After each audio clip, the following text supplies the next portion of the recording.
Yeah, I think we're good to start. Nash, you were going to do the recap today. Yeah. Yes. Okay. So, really quickly to set the stage, have we had discussed all collecting at one of the two inns. Have we made it that far? I think so. I think we ended off on that. You guys were heading towards an inn. I can't remember which Or one you were going to. not the inn, not the inn. I picked the wrong word. The Right, the pub. pub. Yes, that makes more sense now that it's clicking into place in my head. Yes, you're heading towards the Cobblepath pub. Yeah. Okay, that's just important context for how I have framed this because as we sit and I suppose wait for our order of whatever meal it is time for in the day, I think lunch-ish, you see Nash take a moment to lay some parchment out on the table, and with his very nice, very normal ink pen, he begins writing a letter. Dearest Moxie, I'm sorry I haven't written as often as I promised. So much has happened since I've made it to Deathguard that too frequently I pick up my pen and I don't know where to start. I am well, for starters, and I've made my way at last to Horizon's Gate. Professor Miri, I mentioned her to you last time. She works as a professor at the academy here. In exchange for guiding her safely, she gave me an artifact that might be of interest to you.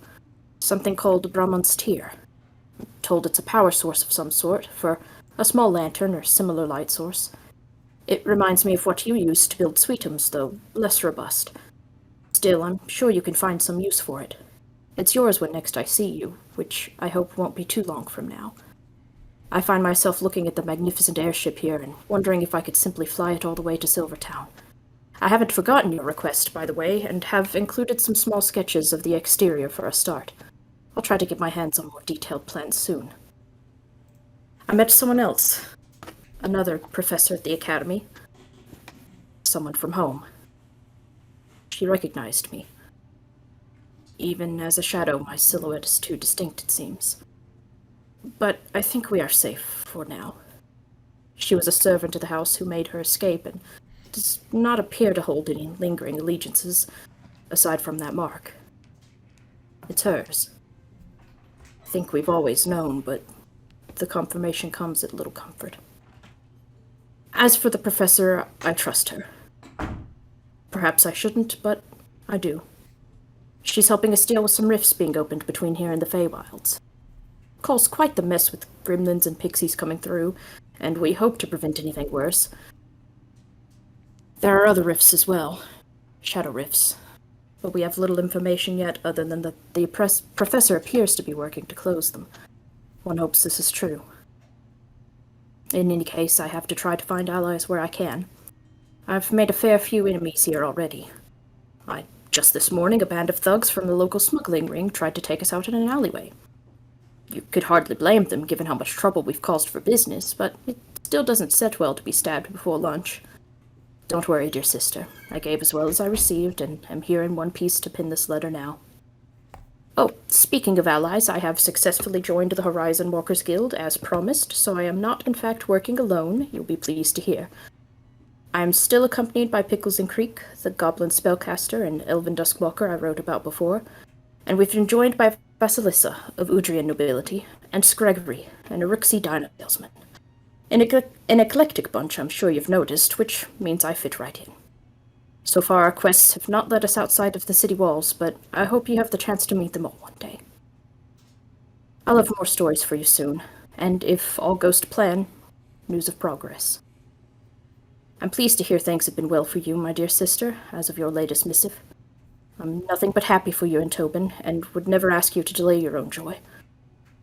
I've no idea how much longer my hunt will take, but as you've said yourself, we cannot simply lie in wait for swords to fall. If there's more good news to come, do keep me informed, and know that I am no more than 2 moons away. With love, Tenacity.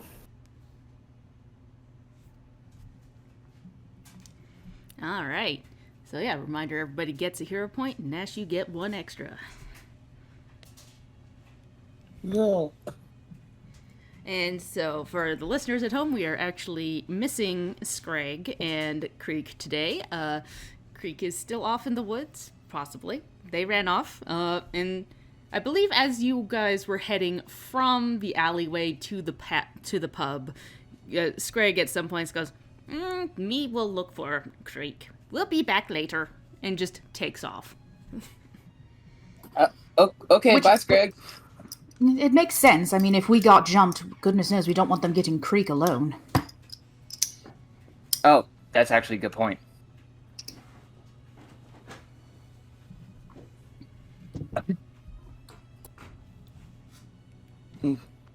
Okay. So, how much time do we, when we get to the cobble path, how much time do we have before Vaz's appointment with Lucius? I believe you have it set in the afternoon. That sounds right. Yes. Yeah, that sounds right. It's about 10:30 right Excuse me. now in game.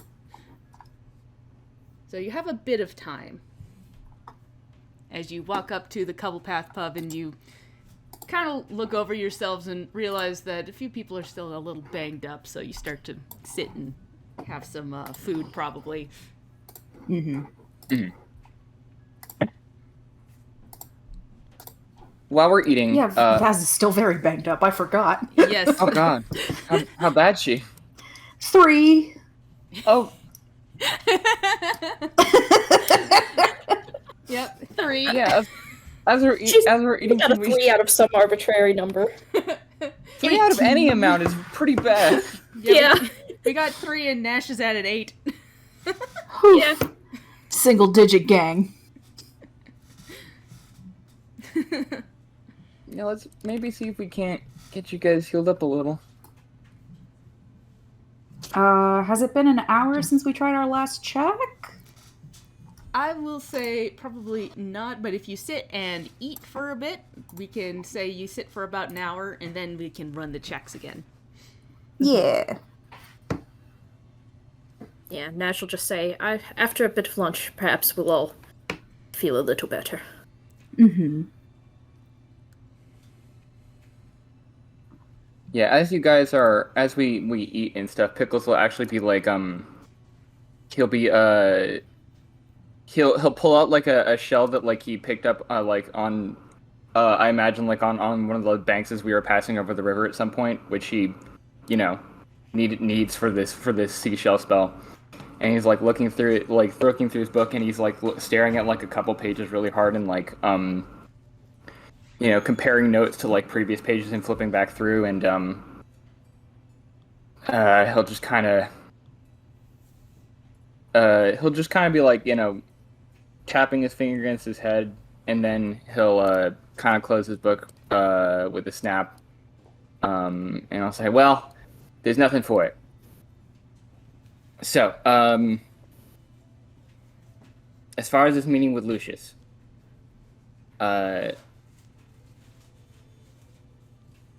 we should talk the plan a little bit, because I know, Vaz, you said a little bit of what your plan is to do with him, but the thing is, in order to activate this spell, this spell that can capture sound from Lucius to get this confession that we want, there's no way around it really for me right now. It involves a word of power. I have to speak, and it's not something where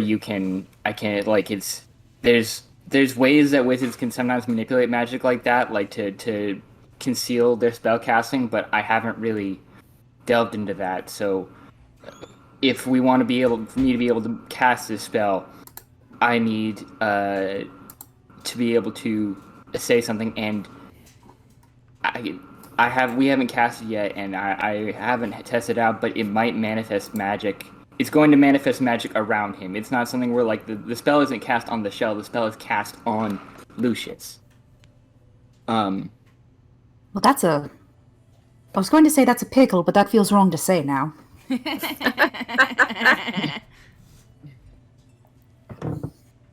That's an in-character dash laugh, by the way. That got one. Yeah, no, technically it doesn't target him, but the magic swirls around him, so it's unlikely that he wouldn't notice if he were fully aware of his surroundings. So whatever we do, we need to be able to distract him such that we can get him saying stuff and potentially not notice magic around him as much.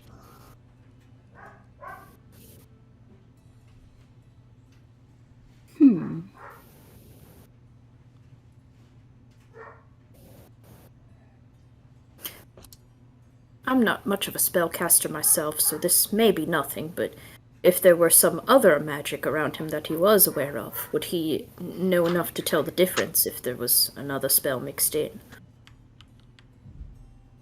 That makes would sense. That makes sense, and that's actually a fair point because especially another caster's spells. Especially from my experience with watching him cast spells, another caster's magic isn't necessarily immediately apparent. The only time that I could tell what a spell is if I have that spell ready, or like if I have that spell, like I can recognize someone casting, Shattering Gem because I can cast Shattering Gem. So if that's actually a good point. If there's some other magic around that might warrant like a distracting his attention, he would have to put specific effort towards sussing out different magical effects. And the question is doing that without making him on his guard.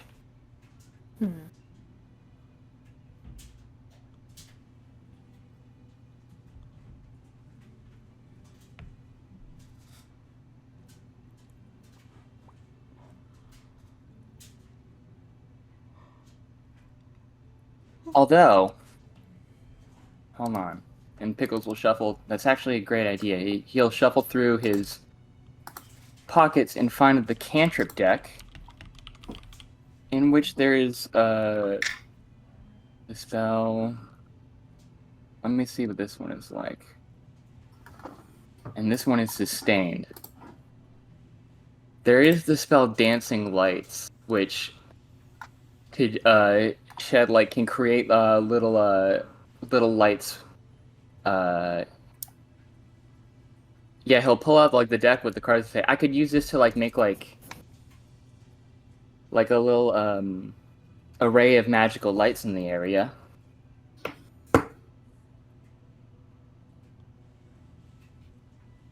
I think you would wonder where the lights came from, though.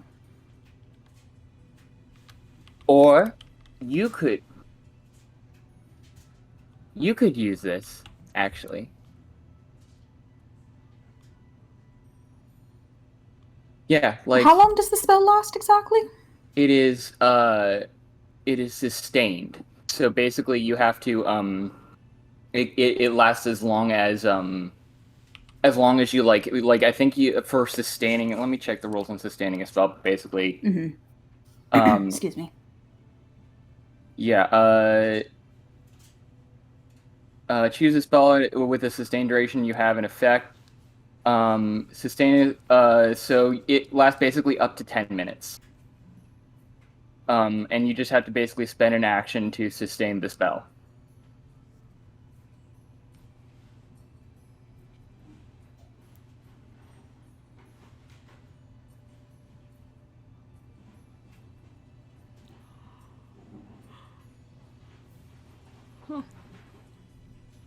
Yeah, because I don't seem to be any rules about this cantrip deck requiring spellcasting, yeah. Because it does its own spellcasting stuff. You can use it even if you're not a spellcaster. At least I think so. Mm-hmm. I was planning on meeting him. Go ahead. I was just wondering if Vaz were to use this card, then would it not still draw suspicion for you yourself to be casting? Well, that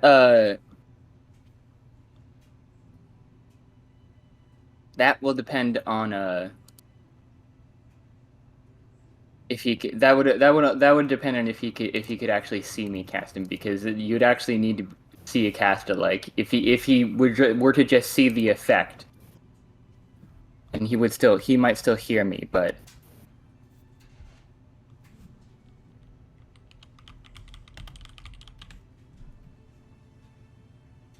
I was planning on meeting him in my inn room, so it's very possible that I could shove you in a little closet or something. My only worry is if he would check the closet. If he's suspicious. Baz, your inn is a sort of upscale establishment. Do you have your own fireplace in the room? Leanne, do I have my own fireplace in the room?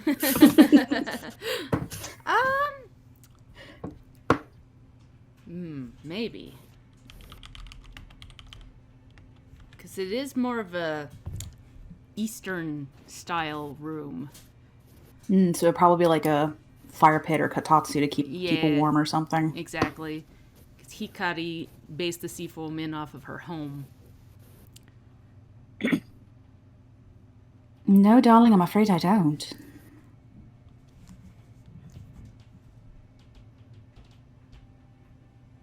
There's no kind of like outlet, like for smoke or anything?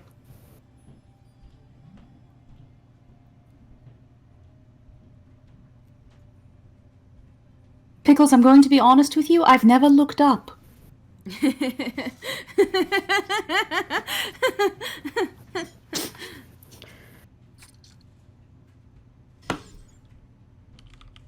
Well, perhaps he would think to check the closet, but not to be too indelicate, but I can't imagine he would want to start any sort of scandal by rummaging through someone's undergarments, as it were. No, and from what I remember of him, there's enough of high society breeding in him that he wouldn't commit such an indelicate act. I think that we might need to scope out it might be good to scope out the room to see what where our options are to stash me away, as it were. Mm-hmm.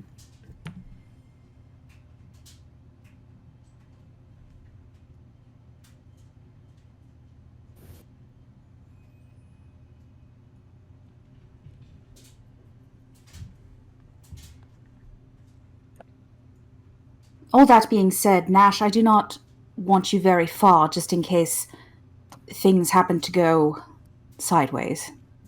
I have a solution for that. Oh dear. Bastard and I can communicate, well, not verbally, but we can understand each other's emotions as long as I'm within like a mile of him. That's about the range that I found on it. So, I need to be able to view this interaction to begin with. So if Bastard can stay with Nash, I can give Bastard, if anything goes sideways, I can give Bastard a signal to Nash, and then Nash wouldn't have to worry about, hiding or being stealthy. No, not entirely too stealthy, just, around the inn I would think would be good, because I'd hate for him to be a mile away and we need him within 30 seconds. Right. I assume the inn, as many do, has some sort of, main congregating area. I could do with a lovely. Second. Yes, I could do with a second cup of coffee for the day.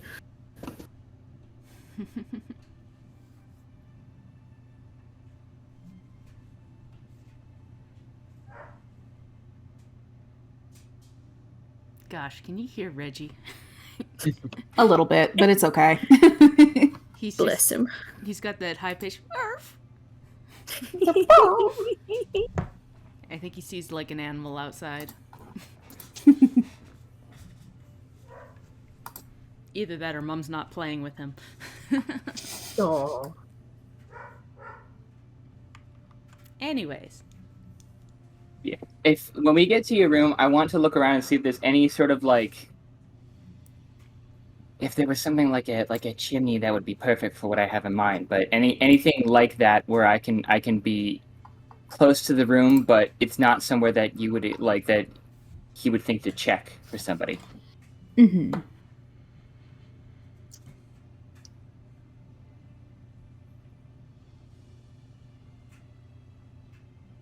Well, let's I think maybe some it sounds like some recon might be in order, at least as far as I'm concerned. Are you, just to be clear, did we feel okay about this playing with the dancing lights card just for mood lighting?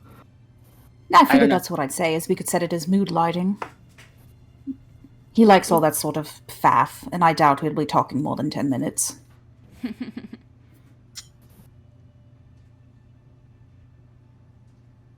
Plus, it would give good cover for why, if there is any sort of fireplace, that it is not lit. Indeed.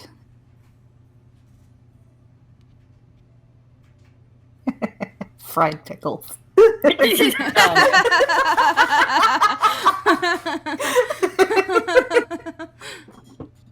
Goodness. Good. Goodness. All right. Oh, So, yeah, as you guys sit and talk, an hour goes by, and now you can roll some checks to get your medicine up. yeah. Yes, let's apply some band-aids.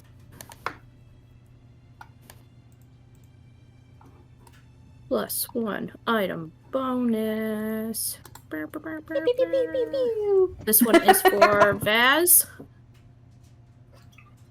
which So, is a 20. 20. That is Yay. a success. Okay, let me make sure I did not destroy my macros last time because I was trying to fix one for the actual medicine +1 check. I did not figure it out. This should be it. All right, yes. So you get 10 HP back. No, not 313. Oh my god. Is that I'm so powerful.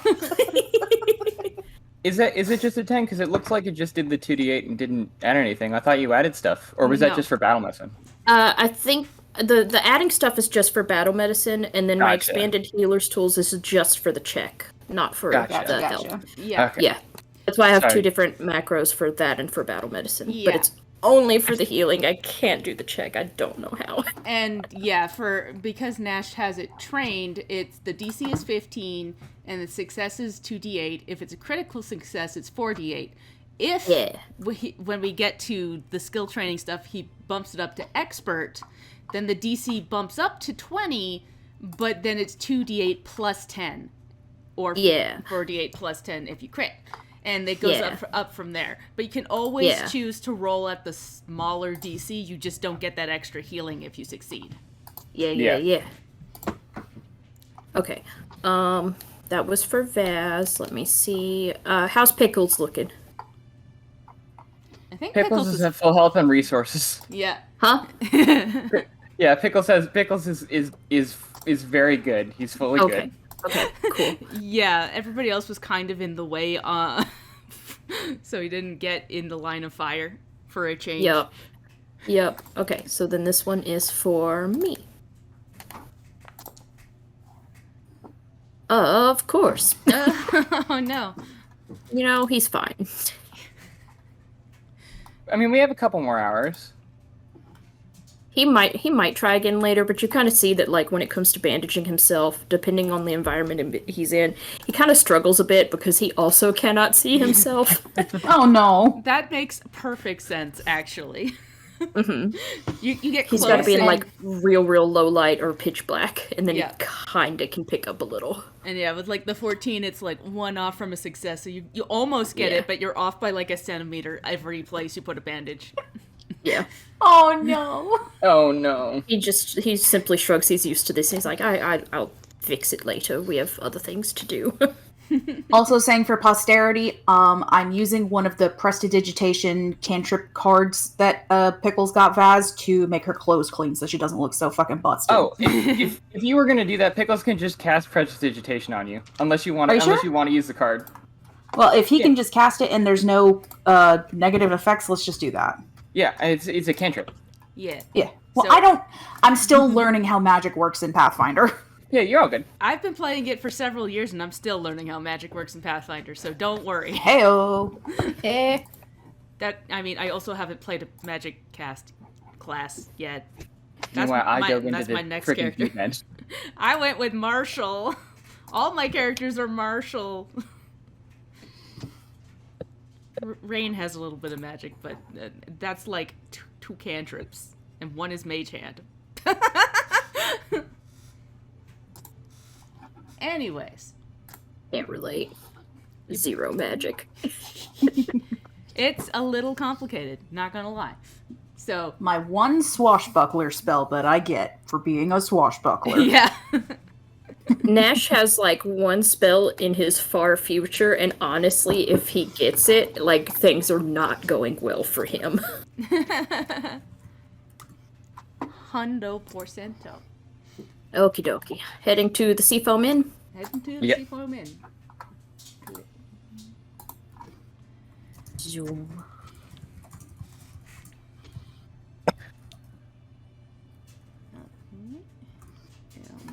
I'll move Thaz over. So yeah, Sorry, I was looking at another screen. all good. Not everybody remembers to move themselves anyway, so half the time I move the people around, just so we all know roughly where we are. It's not even that essential. This is just like a visual to set the mood. It's for fun. It's for fun. It's not essential. It's not like this is combat right now. But, yeah. Not that we'll have any combat today, Leanne, right? No combat. Maybe. You never know. Don't worry about it. Time to fight an army of rats. That would be so whack. Is you just drop a fucking encounter with like a bunch of rats for no reason. God, that's some fucking AD&D shit right there. Yeah, no.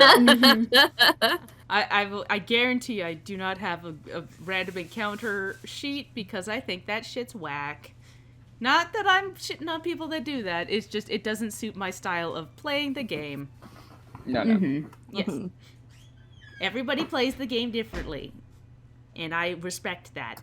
But it ain't. And a they're thing all that I do. valid. All valid. As Strongbad once said, everyone is different. No two people are not on fire.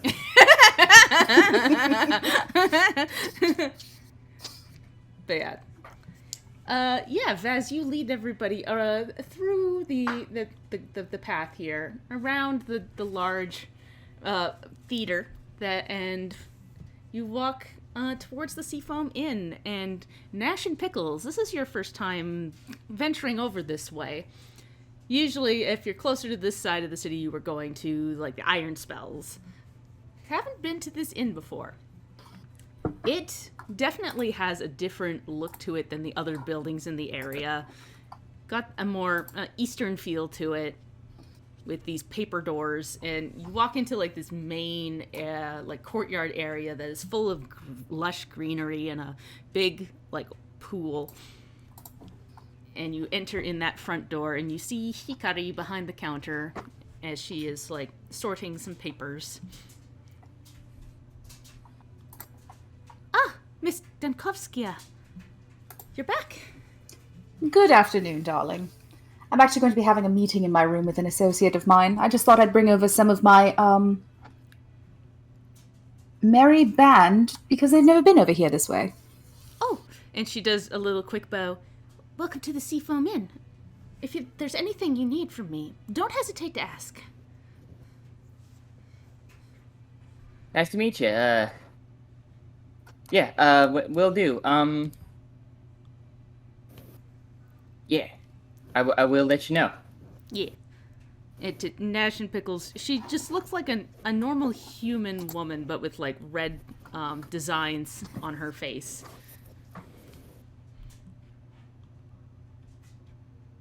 We're all going up to Vaz's room. Yeah. So you kind of walk through these wooden hallways and come to a door that Vaz opens up, and you see into this area. It is got some, like, flat mats on the ground with a low table with chairs that don't have any legs on them. And there is a pot of tea on the table itself, on a little stone that Pickles, as you take a look at it, you notice that the stone is warm, keeping the tea hot. Okay. Is this an interior room, or is there a window to the outside? It is an interior room, but there is a window to the outside. Like, the room is inside. But there is a paper door at the edge of the room that when you go and open it up, you see like there's a little balcony with a wooden bath out on the balcony that is kind of got a screen around it to prevent people from seeing in. But next to that is like the view of the city, and you see from Vaz's room the streets down below, and you see like the gorgeous view of the park where this big monument is sticking up from it. That is, you can't see what's on it from here, but it looks like a big stone obelisk. Okay. Yeah. And there is another door in the room that leads to like a little bathroom area. Okay. Can I do like a perception sign to see like if I can scope out like I'm looking for like anything like obviously the balcony is something I could work with, like anything like a laundry chute or like a flue or anything like that. Yeah, only perception. Yeah. One sec. Perception. Where is that roll? Okay. There it is. Yeah, it's not where you think it should be. Because perception... That's a Natural 20. Natural 20. Pew, pew, pew, pew, pew. So yeah, in Pickles, you start looking around and you start realizing immediately that the room is a little bigger than you think it is, as there is more what look like walls, but you open it up and there is more room. You open up the paper door here and see a bed on the ground, and you easily could just close this paper door and not see the bed or anybody in it. You come across another like panel in the main room, and you open that up, and there are linens hidden away in there, and extra like bedding, and just basically like a cupboard that is kind of hidden in the wall itself to prevent people from like just opening and like to basically hide the fact that there is storage here. Okay. And you Are there around, and there's the bathroom, there's the balcony, and you also find like another like basically like a little dresser in the main area that opens up, and there's different things in there. Are there rafters? Not particularly rafters. Gotcha. Okay. The ceiling seems kind of flat. Okay. Yeah, I'm just trying to think of the best place that would be to... Well, Pickles will discuss with Large. I'm trying to think of the best place I can hide myself that just wouldn't be... that we can't see. Like, I mean, like, as you were saying, like, there's a lot of places that he could go, but I'm trying to think of the best place that I could be that both I can see him and he wouldn't be... he'd be unlikely to just randomly check.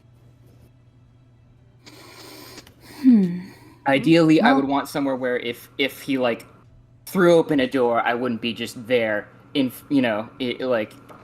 got caught with my pants down, as it were.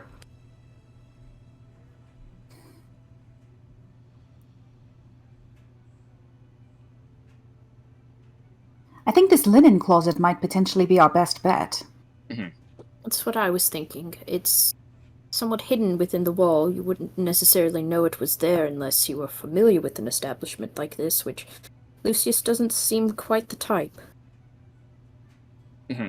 And potentially, we could make a mess of the bottom of it with a bunch of quote-unquote used linens, and you could hide within the pile. You are small enough, I don't think that if you curled in or ducked your head or something, you could potentially be hidden.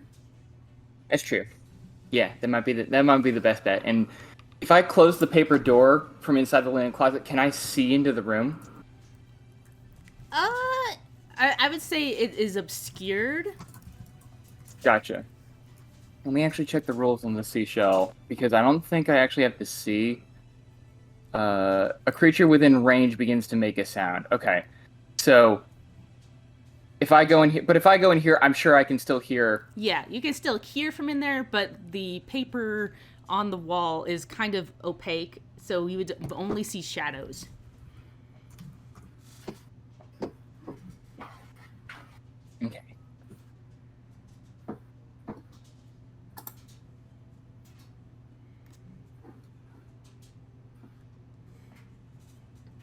Yeah, the whole point of like having the linen in the wall is to keep the place looking sleek and clean, and hide the fact that linens need to go somewhere. Okay. I think that it's a shame I had this insane plan, but I think this is a much more logical one. I think that hiding in the wind is probably going to be the best idea. Sorry you can't Spider-Man your way up a wall. I had my whole plan, I'll reveal it now. My whole plan was if there was a chimney, to use animate rope to tie myself to the top of the chimney. Oh, I see.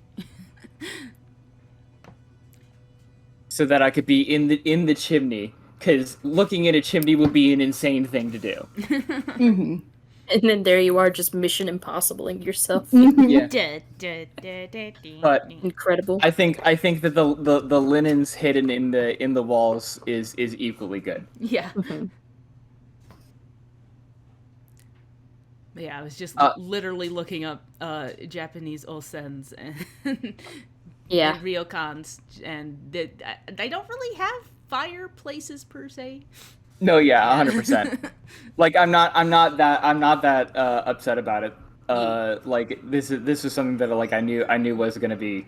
Like I'm not that disappointed or anything. I'm glad that like we have a lot of options here. Yeah. Other thing I want to mention, Pickles doesn't character. Nash. I mean, obviously, because I'm saying that I want to have Bastard with you. If you are going to be down, I mean, obviously, we should avoid being seen in general, but like especially Bastard, we want to avoid Lucius seeing Bastard as much as possible, because the rest of you, he probably is aware of. I'm sure that he knows me and Bastard, like, is watching out for us more than anything.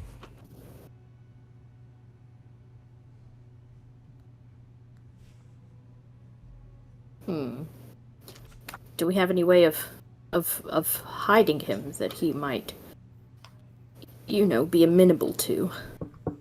Yes. The only thing is that he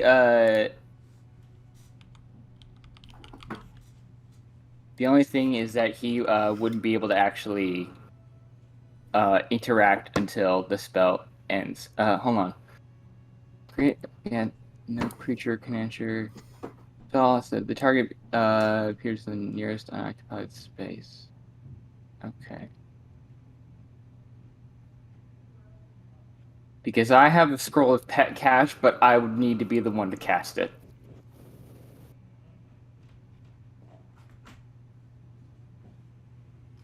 And he would appear near me. It might be better for you guys to just hide like in another room until Lucius is up in the room. I could give you a signal through Bastard.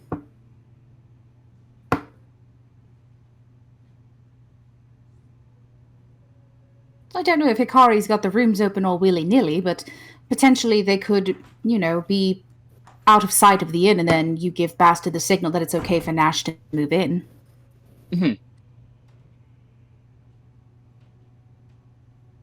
Yeah, I like that. We're quite near the airship dock. I could, do a bit of sleuthing of my own and be nearby for when the signal arrives.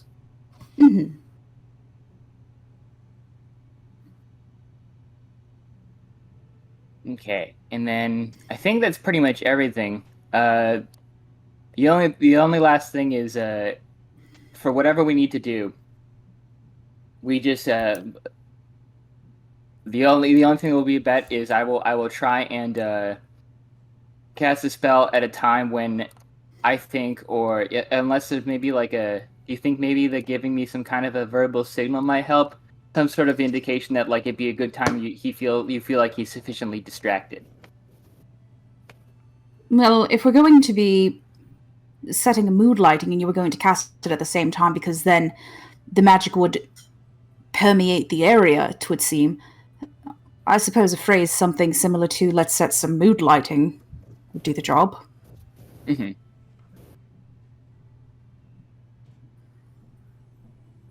Yeah, my only thing is the seashell that I have is it only can record for a minute of sound. Wait, hold on. For the next minute, storing then the seashell. So, Goodness, we are on a schedule, aren't we? mm-hmm.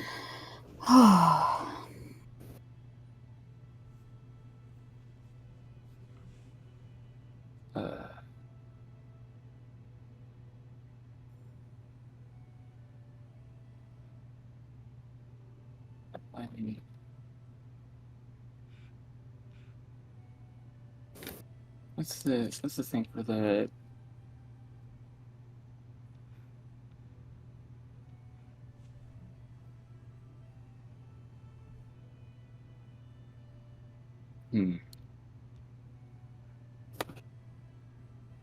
It might be best for me to just...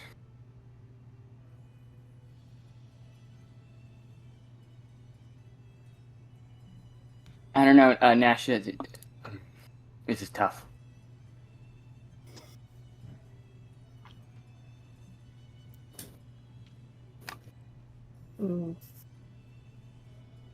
Yes, because I don't think we would quite get him to confess that quickly. I imagine for Vaz it would take at least 2 minutes before he is... A minute and a half at most. No, but I will need to sufficiently get his guard down.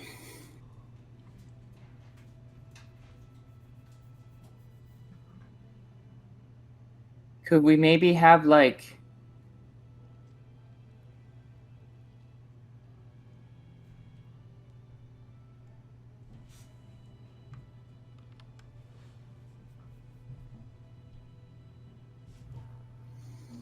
Could we maybe have somebody like a...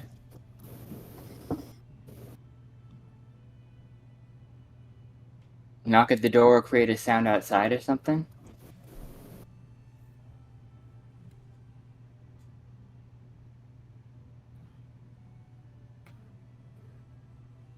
Oh, I have an idea, but you're not going to like it. I'm not going to like it.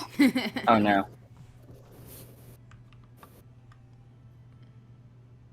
Do you want to lay it on us?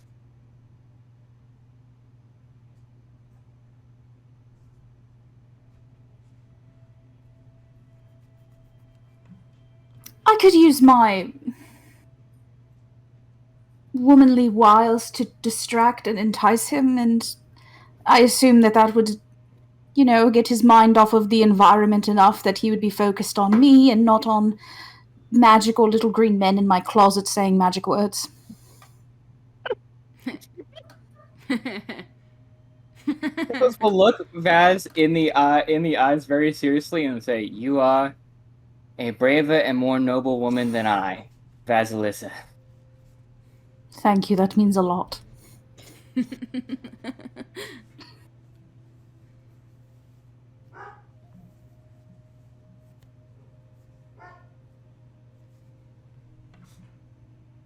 Okay.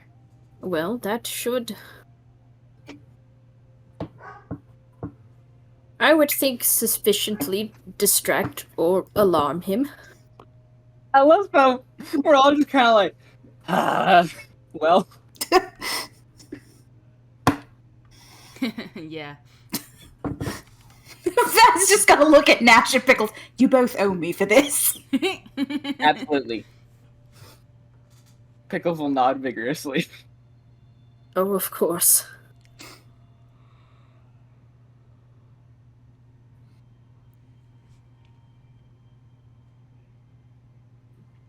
Okay, I mean, if that's the plan, Sarah can't think of anything else to do.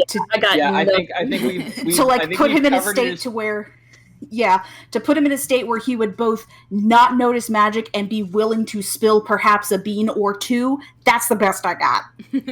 Yeah, like I think this is the best. This plan is I wouldn't say it's doomed to fail, knock on wood, but a lot of shit is gonna have to go very right. Yeah, we got no dress rehearsals. Nope. Believe in the heart of the dice or whatever. Sorry, did I kill you? You and Shelbs both got me in a fucking pincer attack. Oh. Oh, I have one hero point. Foundry, please be nice to me. I can use my hero point and give that to Sarah, right? If need be. If need be, I will allow the gifting of hero points. Cool, Hell yeah. because we've got a pool of 4 to work with then. Excellent. Everybody just like, no, give her the hero point. Keep going.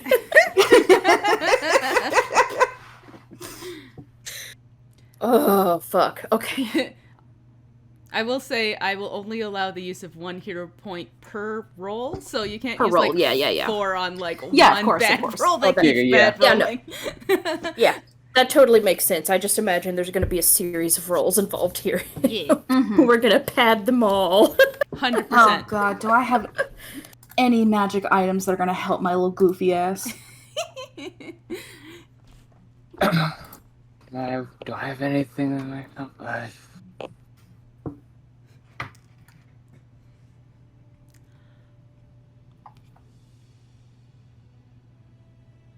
I'm looking at this cantrip deck. I've got the card for Ghost Sound in here, but I think that would just be muddying the waters in terms of what we're trying to do. I think that would make things Yeah. more complex. Ghosts- The only thing I have that would even remotely help is my clue in, but it's a reaction, so I'd have to like be yeah, there to do the thing. Exactly.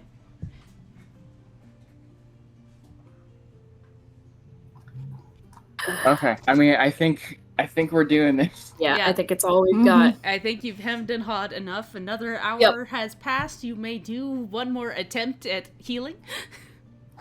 Okie dokie.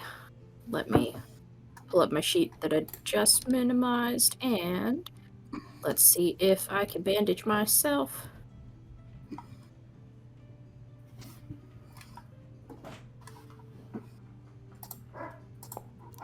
Woof. God, that 13 got me. Like, it was on that 13 for so long, and then it was just like, Yeah. 5. Yep. Nope. Just does not Still too wanna much heal. sunlight. Too stressed. Mm-hmm. He just puts it all away and tells the others he'll try again in the evening when there's less light out. Yeah. Fair enough. This is like the one thing where the skill assurance is actually useful. Like pretty much everything else it's not. Yeah, like I was thinking about taking that, but like it's really not relevant, like useful until like higher levels when your proficiency bonus is like Way insane. high. Yeah. But, like the farm, I think it's the farmer background gets it automatically, and I looked at him like, this isn't enough to actually pass any of the checks though at this level. Mm-hmm. That's okay. I'll get better at medicine soon. Yeah. All right. Okay. Did we want to have Nash and Pickles' discussion before we did this? What time in the day is it? Like, how far out are we Ooh, from? good question. It's about 12:40. So depending on when exactly they wanted Lucius to come, sometime in the afternoon, you probably have time to talk. I want to say it was 2, but I could have just 2 made is- that number up. 2 is also where my brain was landing, so I must have decided on that at some point. Yeah. And if we didn't outright say it, that's a good time for it anyways. Yeah. And hey, listener, if we said something else, no, we didn't. No, we didn't. No, we didn't. You don't have a recording of it. Don't look. Don't look. Don't look If at you've it. made It's it not this on far, you YouTube. know that we don't remember anything. We live in the moment. We wing it, baby. We wing it. Chicken wings. Oh, now I want chicken wings. Hell yeah.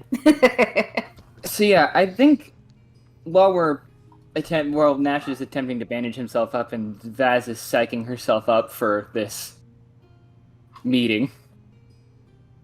We're sitting in Vaz's room, I imagine, yeah?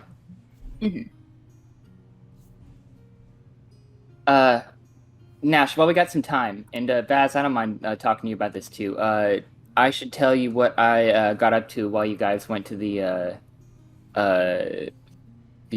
academy. As soon as Pickles says that, in fact, if he says that while he's attempting to bandage himself, this is likely why it did not work, because you would just kind of see his eyes widen a moment and you have his full attention. He has put his medical kit aside. Oh, well, okay. Uh, um, Excuse me, I saw how much it troubled you earlier. I want to give it my full attention. no worries. So I went, you knew I talked to, the Lawkeeper Dixon after we all left, and, all this stuff that he'd been talking with me about being in Aphorite, he mentioned that there was in the Church of Lexus, which is right next to the Lawkeepers, which is why, in my haste, I decided I'd just pop in before I came back to you, which, again, I really should have waited, for that, because of what, but hindsight is 2020. Thanks. He mentioned a book in which is normally blank, but when he opened it, it had some words written, and in it. And the book is apparently supposed to come from the Endless Library itself. And I rushed over there and kind of pushed my way past the priest who was there, who seemed confused in general. And I found that book, and when I opened it, I had, I guess, a vision. I've never really had, like, a vision before, but I think it was a vision. And I was in what I can only assume was the Endless Library, and two figures were there, and they were talking about... It's kind of in a haze now. They were talking about somebody else and something to do with the actions that another person had taken. I don't think they ever used anybody's names, but it... something to do with the decisions that person had made and all that kind of stuff, and then at the end, one of them looked at me and told me, DM, what was the specific thing that was said to Pickles? I can't remember. She, pointed to you and I think specifically said, find the truth. Set the record straight. Something like that. Yeah. That is the one thing I didn't have written down in my notes, but I'm pretty sure that's... It's okay. It makes sense, because Pickles doesn't remember it very well either. Yeah. I feel like it was find the truth, set the record straight. Mm-hmm. So that's what she said. And then, and best I can tell, it's something to do with Lexidus and Vulpes and I think Ophinia, those guys, something like that. But that's, she looked directly at me and asked that of me. So there's some business that the gods want from me. As you're saying all of that, you would note that as soon as you mentioned what was happening in this vision, that Nash sort of scrambled through his coat for a piece of parchment and had started writing down what you were saying, and he just looks at you a little bit frantically and said, and you're sure of what you saw, that's what this figure said to you, to find the truth and set the record straight. Yeah, does that mean anything to you?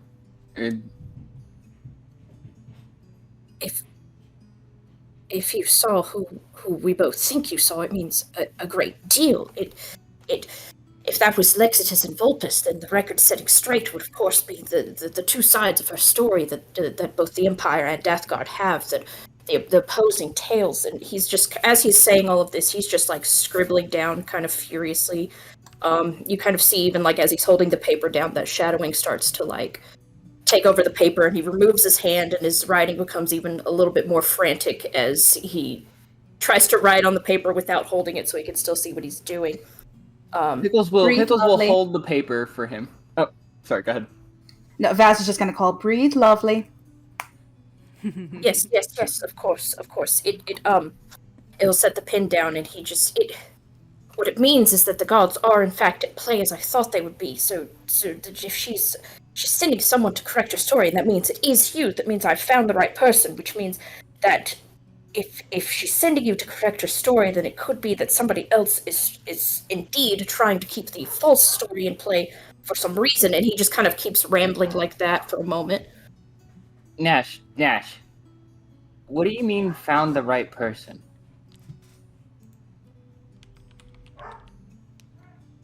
When you ask him that, he will kind of pause and just look at you and just, yes, I suppose I have a confession to make, my friend. You see, while the revelation that you are an Aphorite is a new one to you, it is... Well, it's something I've suspected since the moment we've met.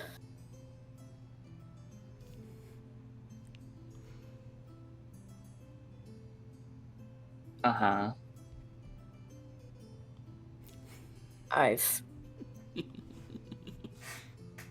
Brights, you see, they are put here in the world for a reason, and I have been hoping to find one that has this specific reason, that is here to correct this story that has gone so wrong.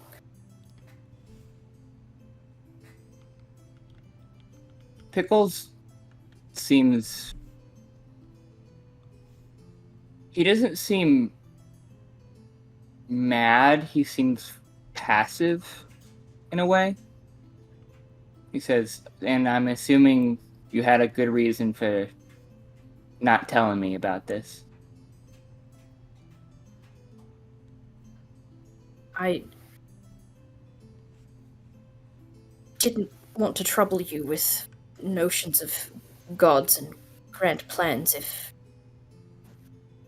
I were wrong, if you were not an Aphorite at all, or if you were simply here to, correct the problems of this city. That would have been enough.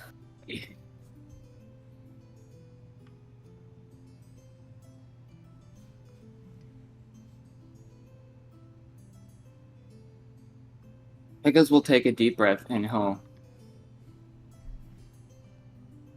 look at Nash and he'll say, and he's kind of keeping his words measured, but you can tell that there is a kind of a defiance or sort of like passion behind it. Tenacity, Silverton, I'm gonna tell you the same thing that I said at Lexidus in the church the first time. The same thing I've been telling the Lawkeeper, the same thing I've been telling myself. It's alright if I'm part of somebody else's grand plan. If some god or otherworldly being has an idea of what they hope my life might be. It's alright if that's the case. But people who are counting on me for that plan are gonna have to be alright with me just being me.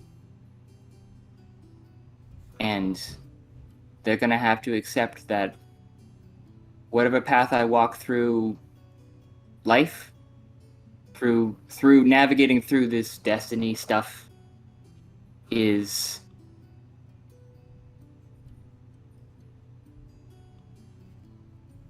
going to be informed first and foremost by this, and he points at his head, and this, and he points at his heart, and this, and he points at his gut. And anything else aside from that is secondary. So, if that's okay with you.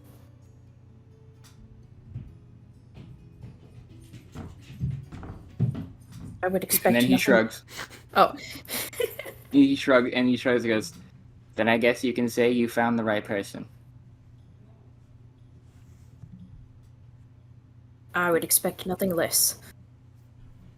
And I do want to make it clear that despite whatever ulterior motive I may have had for tagging along in your journey, that, my friendship was genuine. Is genuine.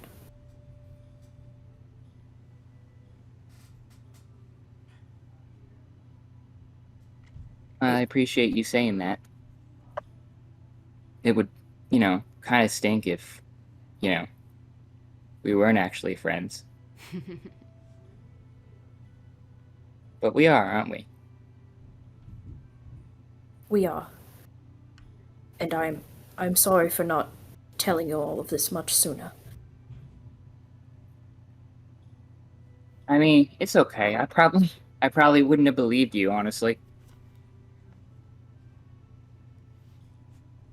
And whatever you plan to do with any sort of destiny or whatever you want to call it, that is entirely your business. But the fact that, whether followed or not, that plans are being laid does mean a great deal to me.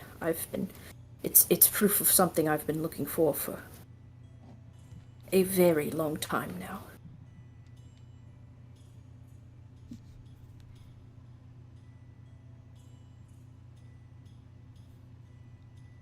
Well,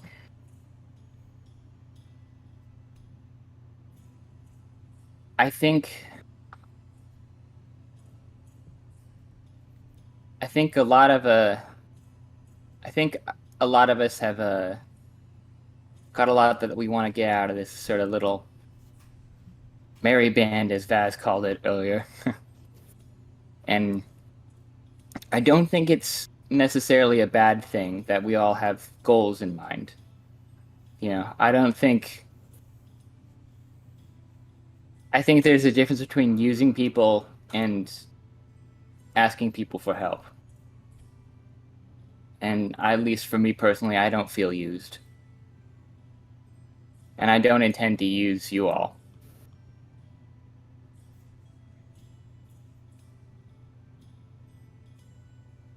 But I hope you're okay if I ask you for help. But of course.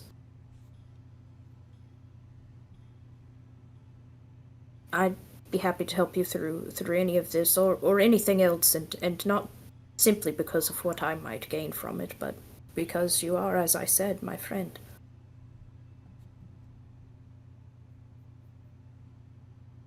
Pickles will just kind of sit silently and nod and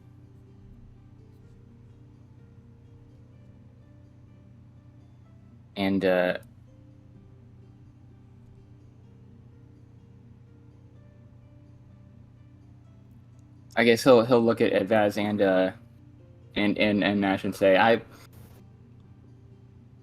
I think as far as the stuff to do with Lexidus and Vulpes and all the gods and whatnot, I think I don't want to go looking for the answers to that just yet. I think that we have some more affairs of our own to get in order first, and I think that it would be putting everybody in too much danger if we were to dive headfirst into that. I've already gone deeper than I probably should have in this business on my own, and for that I apologize, but I don't want to ignore any calls from beyond, any sort of like summons from gods or whatever, but I don't want to seek it out just for everybody's safety. I think there's enough on our asses as it is, and we don't need any friends or enemies of divine nature right now. So Of course. I think we can feel it out. If she's given you this vision, then I assume that when the time is right, that more may come. But as you said, best not to seek out too much, or we might find the wrong thing, as it were. Destiny will find you when it's damn well ready. regardless of whatever's going on. And you can see when Vaz says that, her expression's a little bitter. No, all we can do in the meantime is get as prepared as we can. Because I know that, I mean, we've all got business, this group of ours, and it wouldn't do to, well, I think we'll just have to take it in turn, basically.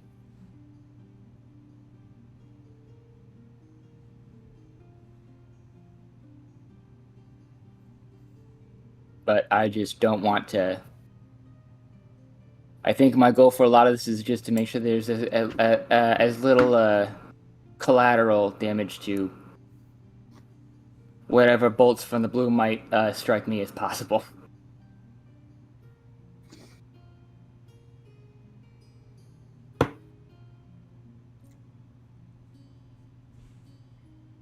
On Any- that Go ahead. on that note, for the sake of transparency, then it would likely behoove you both to know of who else's attention that our actions may garner. And he is going to, if my tab will load, thank you, he's going to pull out that religious book, the text that he bought at the general store a bit ago, and he's going to flip through some pages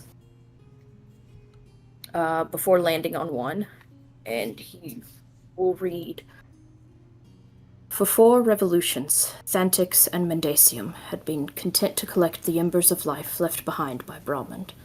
For 4 revolutions, they were content to place the embers near the grate to keep it warm and safe. For 4 revolutions, the two were content to their shadows by the fire that they had been tasked to care for. On the 5th revolution, Mendasium vanished. Thantix, who had never been left alone before, had ventured out to search for Mendasium. No matter where she searched, she could not find her sister. She began to cry, and a flood of stardust poured from her, which caught the attention of Brahman. The dragon, whom had grown used to the shadow trailing behind him, finally turned around to see her. He sat with her, and let her cry until she was quiet, offered her his warmth in the darkness. After centuries of being his shadow, she was now his equal in the light of the stars. The constellation Light and Embers formed where they stayed. It was 20 revolutions before the sisters found each other again. Staring into the empty void, Mendasium held a handful of embers in her hands. The embers of a world that had ended too soon. Thantix begged her sister to turn away from the void, that the whispers of Noxven are not to be listened to. Then Mendasium took the embers into herself, swallowing them whole, extinguishing their light for all eternity. Thantix's sorrow turned to rage at the loss of the lights Brahman had brought to this world. The two sisters began to fight, tearing each other's skin and limbs free. Thantix's skin torn free, her many hands reduced to a skeletal structure. Mendasium's face scarred beyond recognition. Only her arms remained after the onslaught. They both eventually retreated, neither of them able to fully heal.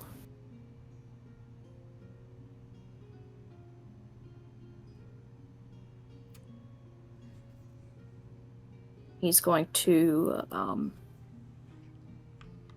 just carefully close the book at that point and tell them, those gods on the opposite side of the Voidscape. That is where Mendasium finds herself now. And that is who I fear is ultimately behind these opposing stories, the one who would stand most to gain from these lies that are spread.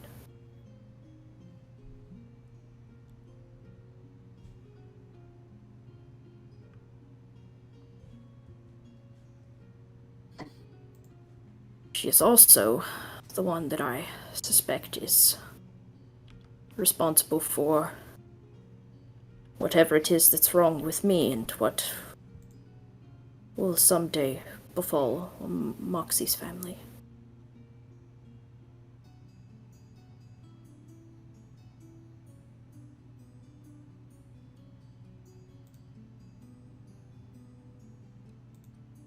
you're referring to your shadow and the nature of all that? Yes.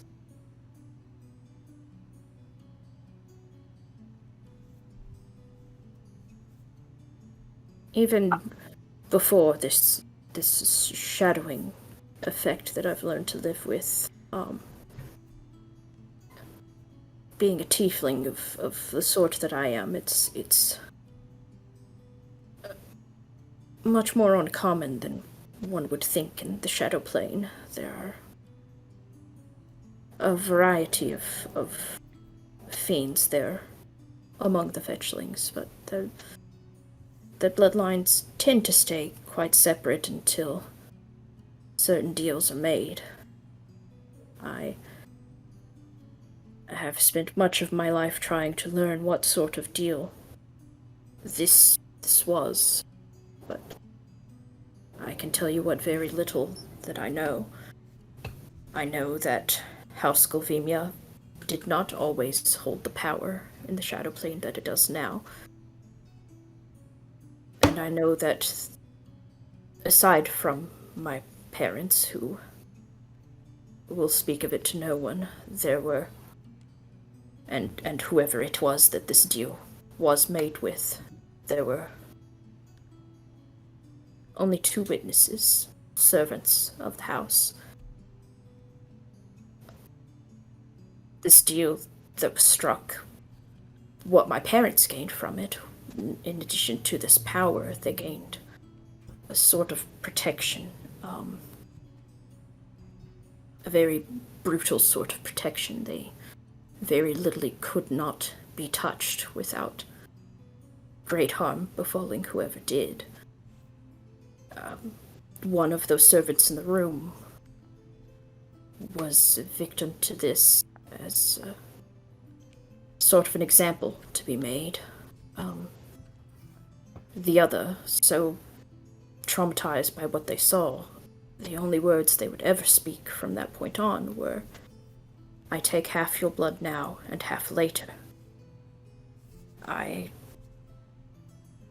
Based on Moxie and myself as the twins who were born, after this deal was struck, I can only assume it referred to us. I am the half now, and I worry that she is the half later. I don't know exactly what that means, but if that means there's another tiefling to come, which it wouldn't be, an issue just on its own, but there's clearly something else looming over this, and he starts to get just a little bit more stressed the more he talks. He kind of wringing his hands, and he'll say, I didn't always have this shadow. It wasn't until I came to this world, the material plane, and then in this proper light that I was completely obscured. It feels like some sort of reminder that the shadow that, always hangs over me. There are moments when it is too quiet and I can hear a ringing in my ears, but more like claws scraping against metal. I don't know what my part is in this deal, what is to be expected of me, what will happen to me, but what's done is done, at least in my sake. But for Moxie, if there's any way to get her out of it, I must. I don't know what later means. I don't know if it means, her child, or if it means, generations from now. But I don't want this happening again. In her latest letter, Moxie told me that she and Tobin were, thinking of starting a family, which, it should be wonderful news. It is wonderful news, but it also means I could be running out of time.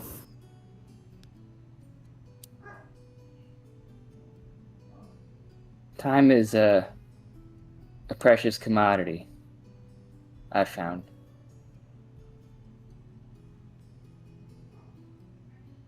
I think there's a lot affecting us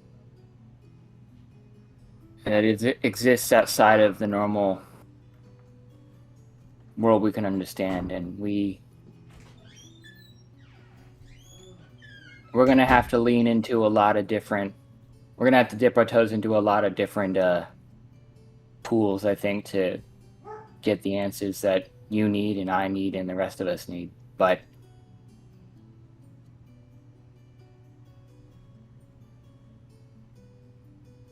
I definitely appreciate that this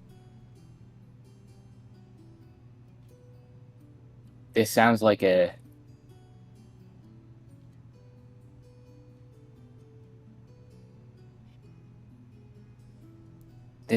something with discrete rules, and I feel like from what you described, you and by extension we don't know the rules completely, and I guess it's in my nature to be good at understanding rules. So if I can help with that, I will.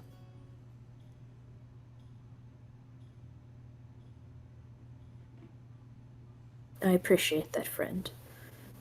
And I don't say all of this to mean that we need to, rush toward the good of this situation, because it does unfortunately mean we are also rushing toward the bad.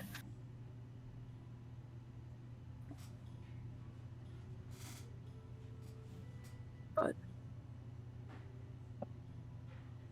as I said, the fact that the gods are moving, it does mean something at least. Mm-hmm.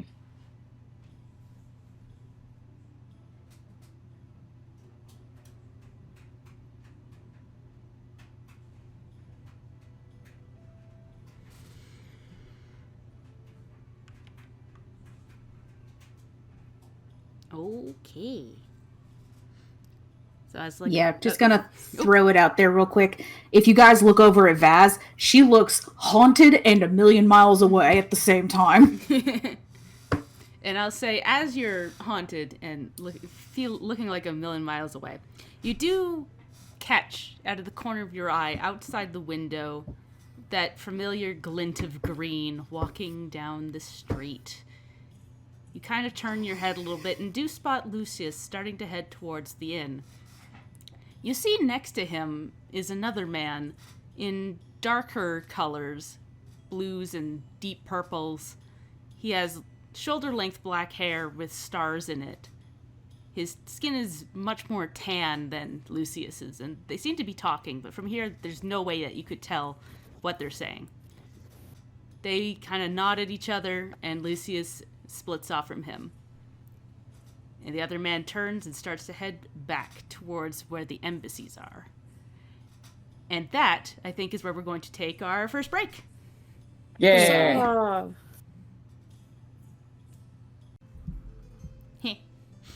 All right. But we are back. So, Panic noises.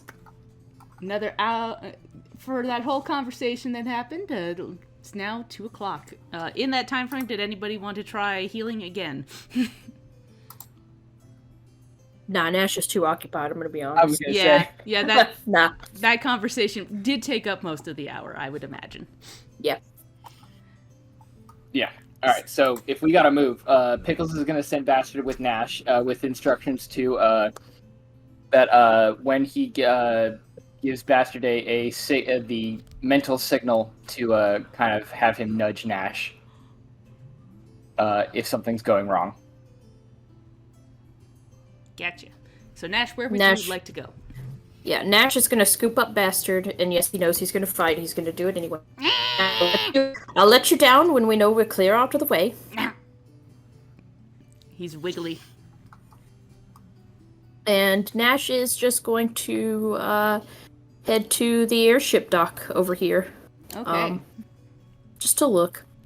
Yeah, you exit out of the building, and it's not too far of a jaunt over to the airship dock. It's like, this is like the closest in to the airship dock because high-paying customers tend to come via airship. And you see, there doesn't look to be any people coming at the moment. The ship is out currently, but there is a woman behind a counter with like a little hat who is kind of counting stuff behind the counter. And yeah, we'll cut back over to the inn. We get Pickles into position. Pickles will give the deck of the cantrip deck to Vaz. We don't need to worry about transferring it. I think we can just. Yeah, she's going to use it. If the timing is wrong, we're going to use that pretty much immediately. Yeah. Just that way the room seems nice and chill. Yeah. Yeah. And then Pickles will hide himself in the blankets, and yeah, actually he will ask for Vaz's assistance in like covering him up, so I can make like a. Can I get like an assisted stealth check? I don't know how stealth works. So, yeah, if you want an assisted stealth check, both of you have to roll stealth, and if Vaz helps, rolls, like, if she succeeds, then it will give you a bonus. Stealth. Yeah. Nope. Yeah, you rolled a 5. So, unfortunately, that does not help. Vaz is fucking nervous. In fact, I think that's a critical failure. Well, it's an 18. I think the critical failure gives me a -1. It does. So yeah. that'd be a 17. Yes. So I think I'm okay with the 17 stealth. Okay. I don't know about you, Sarah. Yeah, I'd rather save the hero points for something major that we blunder. Yeah. Yeah. I'll say, like, you're completely covered under these linens, but your eyes kind of glow out from the linens. But with the door closed, you can't see it. But if somebody opened the door, they would see these glowing eyes. Yeah. Okay.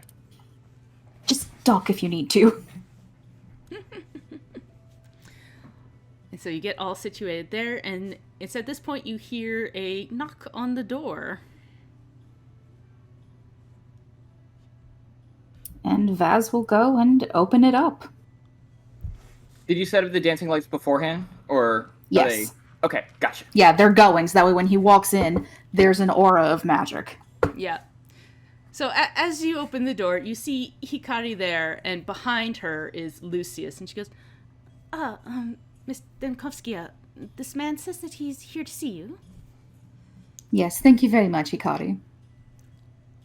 And she does a little bow, and, Lucius doesn't even look at her and goes, Vasilissa, how kind of you to invite me to your room.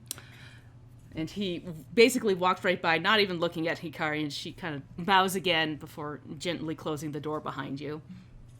Mm-hmm. And you can immediately tell as he walks in, he kind of walks past you a bit, and you do see him starting to cast a little spell.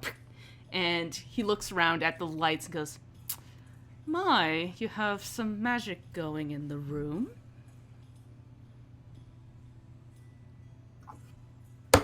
It's already so warm out today. I thought lighting the fire for light would just be overkill. The last thing we want is to be uncomfortable. Roll me a deception check. Okay. I don't know why I closed my sheet before. All Please. good. Ha! Yeah. Look at that shit. Look at that shit. Yeah, he, doesn't even question it. He just goes, you're right, it is awfully hot out already. These spring mornings are just so humid by the sea. Now, Terribly unpredictable as well. Now, our last interaction ended rather poorly. Yes, I do apologize about that. It's... Not everyone has quite as good manners as you and I do. Indeed. You also don't seem to have very good manners. But it is what it is. If this is your attempt at an apology, then I will gladly take it. Oh, much more than an apology, Lucius. And at this point, she will switch to speaking Imperial. Nice. You've gotten a little bit sloppy recently. Me, sloppy. Yes. See, the band of bumpkins that I've been running around with, they're on to you. They know what's going on with these fae and with these portals that you're opening up. You're courting danger. They're going to go to the lawkeepers. He frowns and looks at you. I can't imagine what you're talking about. Lucius, we've known each other long enough. There's no need to be coy.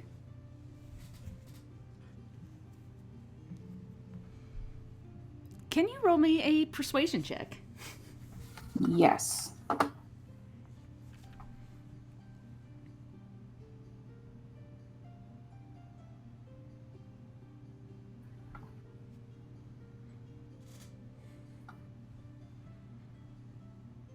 Why am I not seeing persuasion?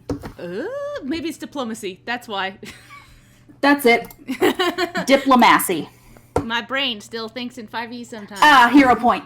I'm gonna hero point that one. Go for it. Better. So he looks a little skeptical, but he kind of nods slightly and goes, "You've been able to figure out I'm summoning things, then?" How do I do it now? I would also say, Pickles, suddenly, do you speak Imperial? No. Then you might not know what they're saying. Yeah. Oh, shit. Because they've suddenly switched to Imperial.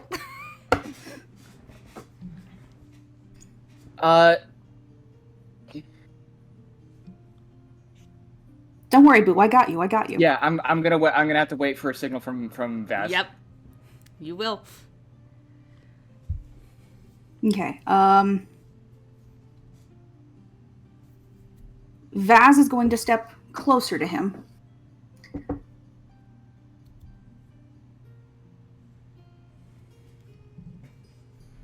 Darling, your fingerprints are all over this work. He kind of puffs himself up and goes, "Whatever your band of friends know, it's not worth anything. I'm here on behalf of her arcane holiest, the Great Mother of Magic, Empress Sophia the Eternal. They can't just pin things on me. I've got diplomatic immunity." Diplomatic immunity or no, I'm sure that your Lady Ophenia would dislike it if her plans were suddenly out in the open for everyone to see. He ponders this for a You may second. not... Yep, go for it. You may not get in trouble here, but back home I imagine it wouldn't go so well for you.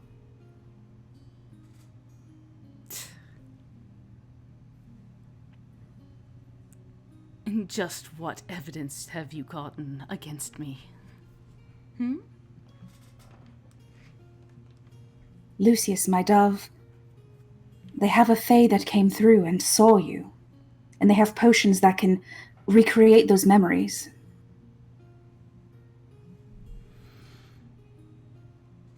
A fae, you say?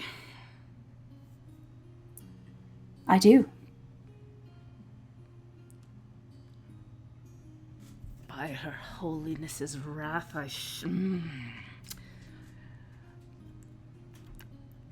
Where have you seen this fae? I should make quick work of it. When I saw them last... hang on, I'm trying to look at the map.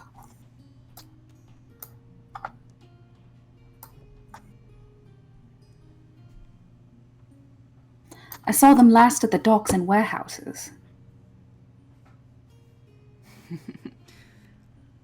All right, then I will take a look there. I appreciate the hint, Vasilissa.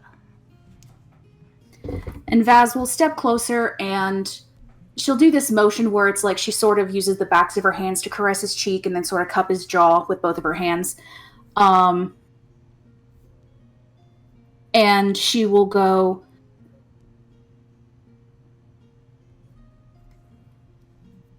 Now, I'm sure that you've got some sort of summoning circle somewhere. Do you have a direction that I might point them away from where you are? I think this is either deception or diplomacy. I think it's the same for me either way. I have the Yeah. same thing, but I'm gonna go deception. Sounds good. 14. All right. How are we feeling, gamers? I think I'd like to donate a hero point. Okay, let's go again. Oh, that's much There better. you go. Oh, nice. Okay. Better. I was like, don't go lower, don't go lower. Yeah. All right. So with that, he clearly seems a little off guard and goes, "How can I trust that you have my best interest in heart, darling?"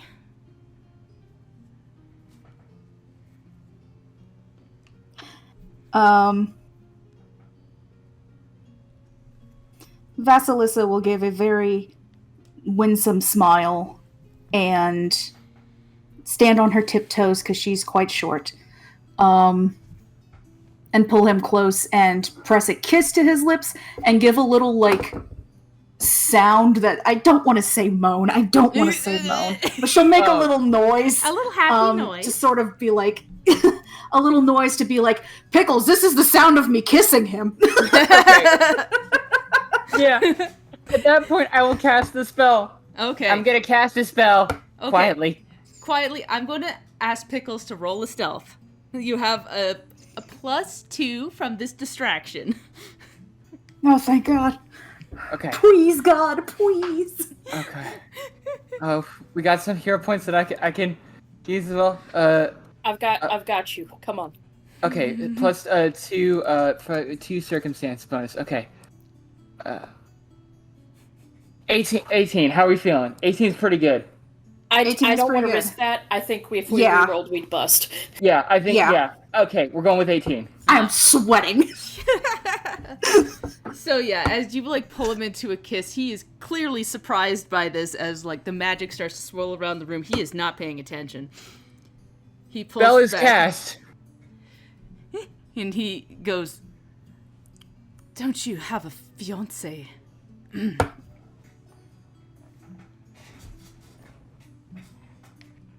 Forgive me. Being away from home and away from high society, I forgot how nice it was to be with someone with good breeding. And like, like, kind of nasty smile kind of crosses his face and goes, "Oh, I always knew you were just pretending, darling. Yes, you should point them certainly away from Olympia Smythe's location. She is a noble in the upper district. I am currently working with her." All right then, I'll keep everyone down on the lower side of town then. Excellent.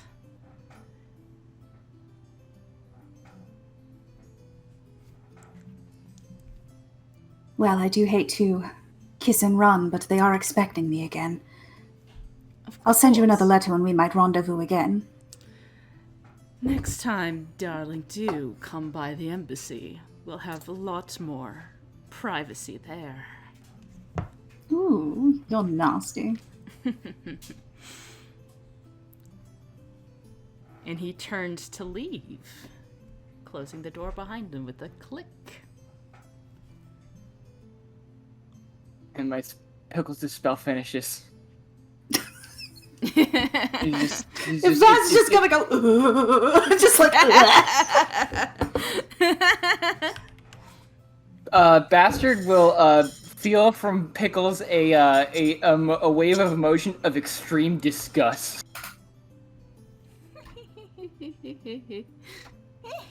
And I just imagine the Bastard looks up at Nash with just the saddest, most, oh god, look on his face.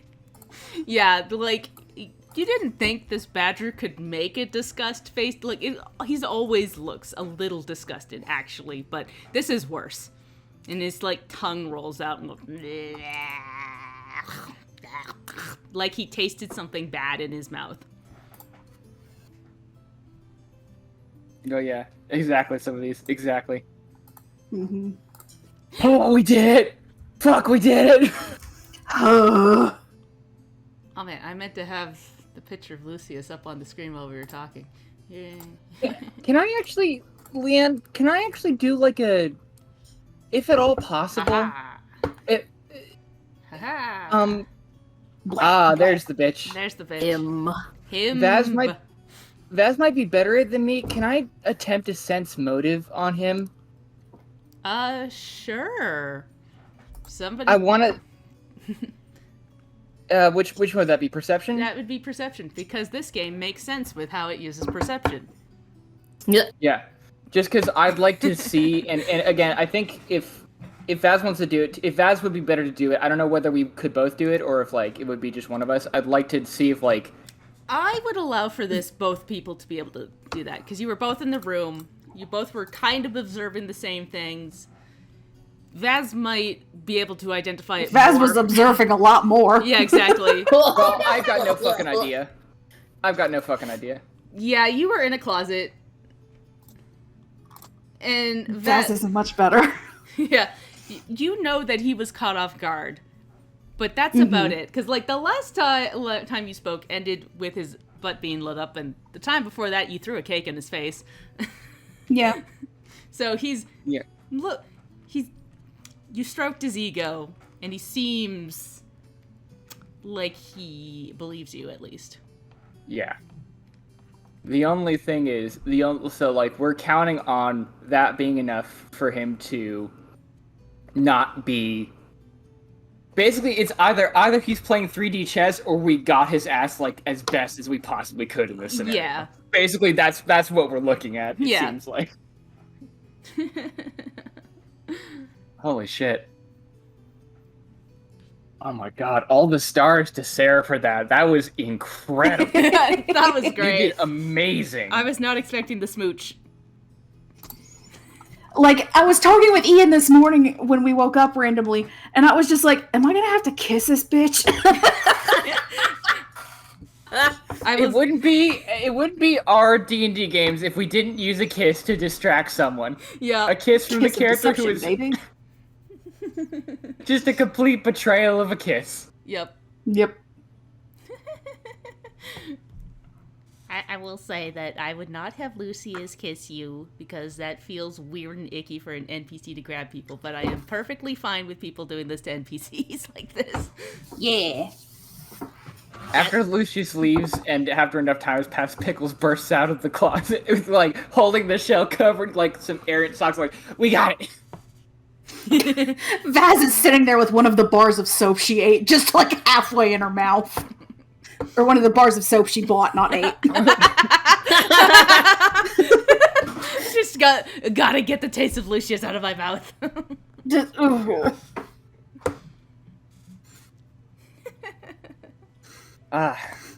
I owe you big Well, time. at least it was worth it.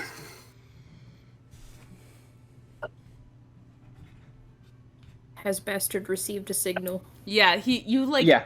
as he was in your arms, he made a face and went blah, blah, blah, and started squirming in your arms. Ah. Seems things are going well, and he's gonna start making his... And he flops Right, an old dramatically. chap. And he's gonna, start making his way back to the inn. Alright. Making your way downtown, walking faster, because Bastard is making more noises. Yeah, he'll come snoop on the airship more later when it's actually here. Yep. Okay, so Nash shows up.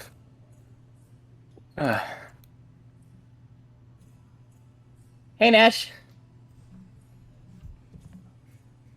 I suppose that went well. That's a relative term. Well, at the very least, he sang like a canary. I just wanted Pickles to end that with, I assume, because he can't speak Imperial. Yeah, well, no, actually, yeah, you're right. He sang like a canary, I would assume. No, It's he all definitely- in Imperial. I got him to admit to the fact that it is him summoning things and that he's here at the behest of Ophinia. But what we got on the recording is that it seems to be his operation is at the home of one Miss Olympia Smythe. A name we're familiar with. I get the Indeed. sense we're not going to be able to enjoy that party as much as some other guests.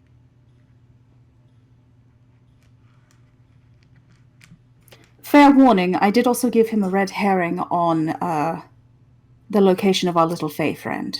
He wanted to know where I'd seen her, so I sent him in the direction of the docks. So I don't know when that's going to come back and bite us in the ass, but fair warning. It might actually work in our favor in terms of having somewhere that we can send the lawkeeper to. Mm-hmm. We may want to find out if there's any extra protection they might offer for our friend. Because if he doesn't find her in the docks in that district, then he's likely to look elsewhere. Yeah, and there's other informants, and there's got to be informants in the city who would gladly tell him where they saw a buzzing bee. Okay, I think we're still on the clock, but So, just so you know, the moment this shell plays back the sound, it breaks. So we only got one of these. Okay, so we need to warn them that they need an interpreter there, when it plays back. Yes.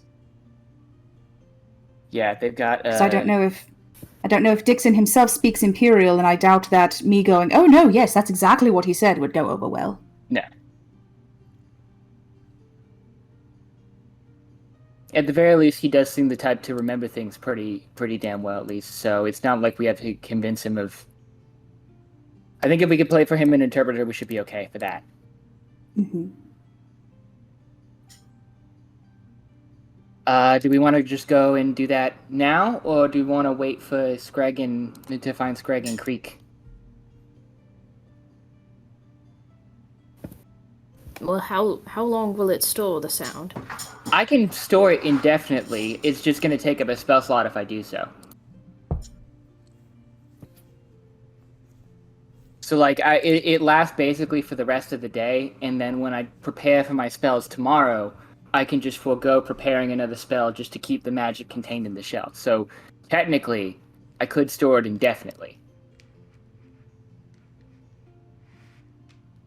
It might behoove us to get it to Dixon as quickly as possible, then. We may need you at your best. Yeah, I don't relish the thought of going into especially if this party is going to be the focal point of these summonings. I don't relish the idea of going in there one spell slot down. Right, we should have you at the top of your game, which means we should go ahead and take this straight to Dixon, I think. Mm-hmm. While I'd love to have Creek and Gregory there with us, it's nothing they don't already know. Mm-hmm. I'll leave word with Hikari that should they happen to turn up here, where to send them. Yeah. I think at this point we probably will need to work with the lawkeepers about getting in.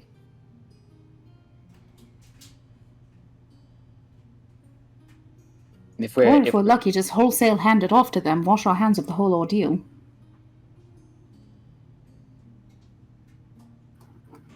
I would love it if we could do that. Unfortunately, I'd sort of hedge our expectations with that, because it does seem like, at least from what we heard last time, the lawkeeper's hands, Dixon's hands were tied. What with Olympia's dad being a leader of a whole bunch of them.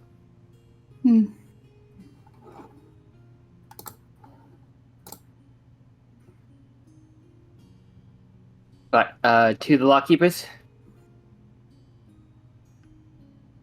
Or at least begin making our way there. Mm-hmm.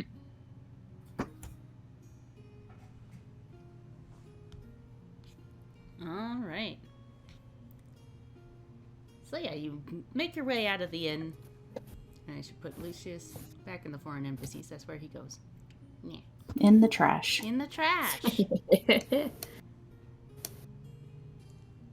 And yeah, you walk around, and depending on which way you go, through there or around, you might see some of those mechanical yellow goblins weren't running around. They seem to be fixing up some houses in the area. Boop, boop, boop, boop, boop.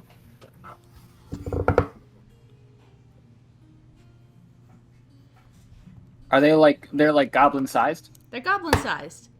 Yellow, kind of like trash can-y looking, but they have like pointed ears. Are we talking like, are they just like fully like, in terms of like just like robots with like hands and stuff, or are they like, have they got like tool appendages and stuff? If you give me 1 second, I will look up a picture, because these things are great. Pathfinder 2E. Oh, not 23, 2E. Oh, not. Goblin.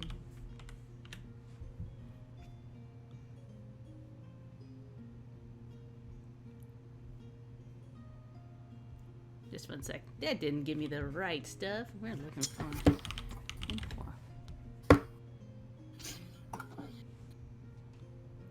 Open.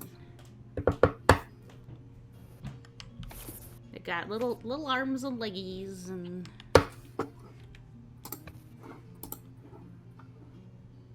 little Blarms and bleggies. Yeah, they got little pointed ears, little arms, little legs. Oh, those are fun. Yeah. And they're wandering around. Cute. So can I load it up over here?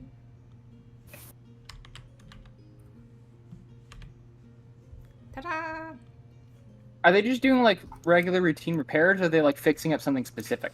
They seem to be doing regular repairs. Okay, no worries then. Just kind of in the general area of the iron spells, they are fixing up some houses. Gotcha. Yeah, I don't need to investigate further with that. Cool. Yeah, Nash would just note them and call them charming and go about his way. Yeah. So then you walk into the Lawkeeper's HQ. And the woman at the counter just kind of like raises an eyebrow and says, "So you're here for Dixon again, I assume?" We just can't stay away. Yep. Apparently. Additionally, I think we need an interpreter. She kind of frowns. An interpreter? What was the language, Vaz? Imperial. Ah, an imperial interpreter. Why would you need one of those? We have evidence of a sort, but it is in Imperial. Interesting. Well, I'll see what I can do. But Lawkeeper Dixon is very busy. So if he gets upset with you, that is not my problem. You understand? Completely. No, completely, yeah.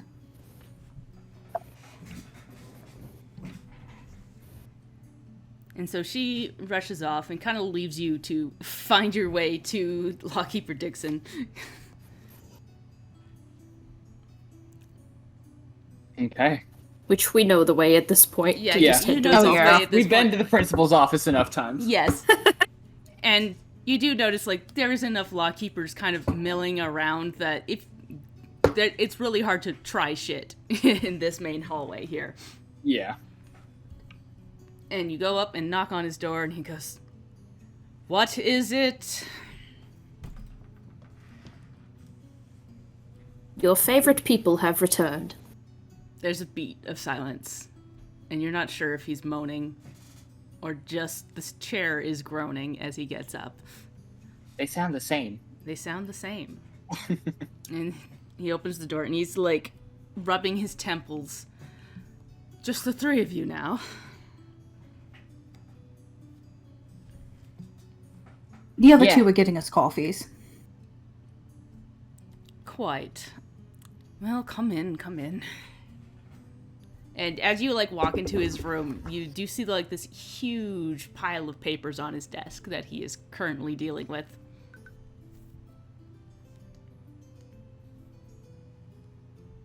And I think Pickles will explain as best he can the situation where with like what the shell is, and just like we managed to get some evidence about from Lucius, and unfortunately it's in Imperial, so we want to get in it. We think it'd be appropriate to have an interpreter so that you're not just taking us at our word. That is what it is. This is a sort of a one go kind of a thing that I got right here. So, I don't know if you have any other way of like recording sound or information or anything, but I figure if we can at least play it for you, that'd be something. It certainly would be something. Again, what you've brought me so far is not enough evidence to convict anybody. But if this is a recording of a confession, if we are here, then I will at least write it down as a witness account. And as he's like mulling this over in his head, there's a knock at his door and he goes, "Come in." And a prim and proper looking woman with like straight black hair is at the door. And she's got bright like orange eyes. And she has like little, kind of what Lucius has on his cheek with the little green diamonds, but hers are like bright yellow. And she walks in. "I was told that you need an Imperial interpreter." Yes. Please take a seat, Johannes. What do I need to roll to do a vibe check on her? Vibe check. Perception. Perception. Got it.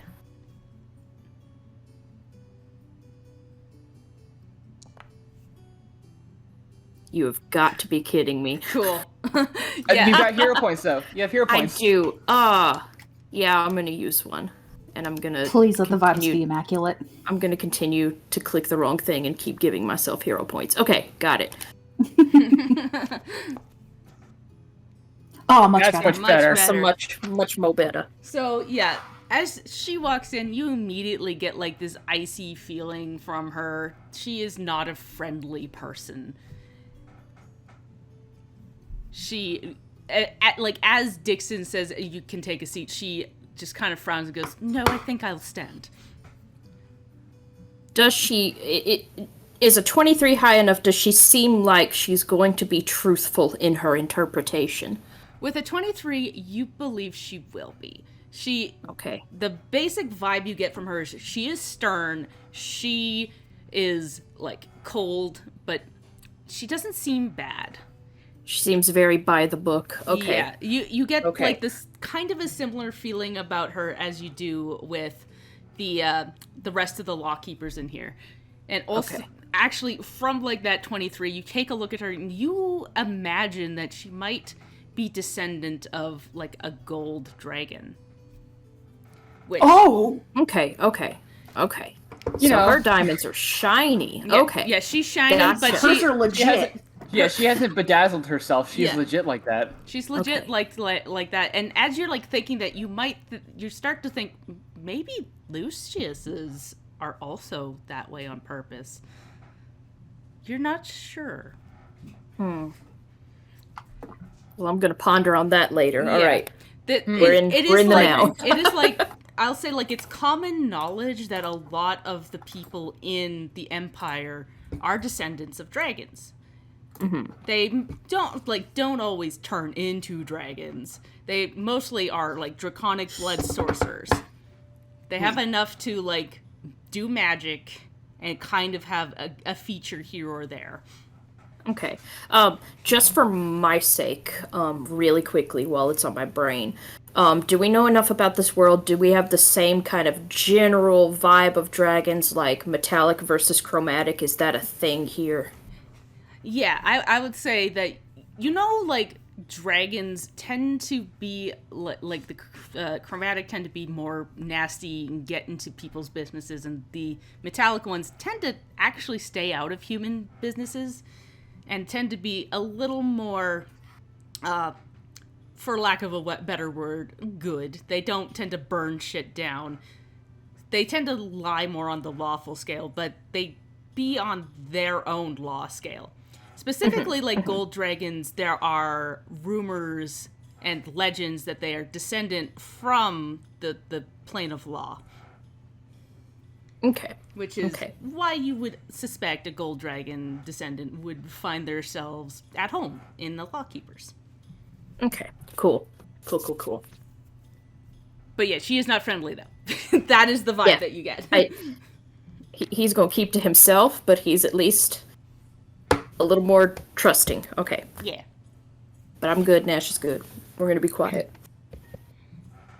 Yeah, Pickles will play the will activate once she's indicated that she's ready as much as she will.